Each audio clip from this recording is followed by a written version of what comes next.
Agar bir kishiga g'am va qayg'u yetsa, u shunday desin. Payg'ambarimiz buyuryapti.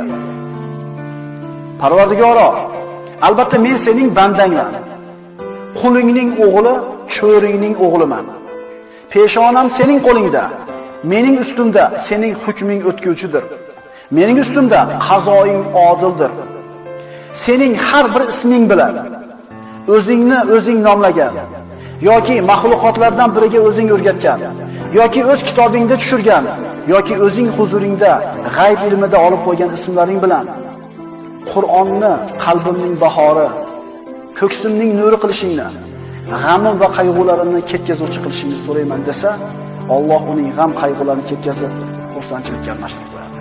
Mana shu duolarni yodlab, bir marta ertalab, bir marta kechqurun aytib qo'ygani, kimimiz ojizlik qilamiz?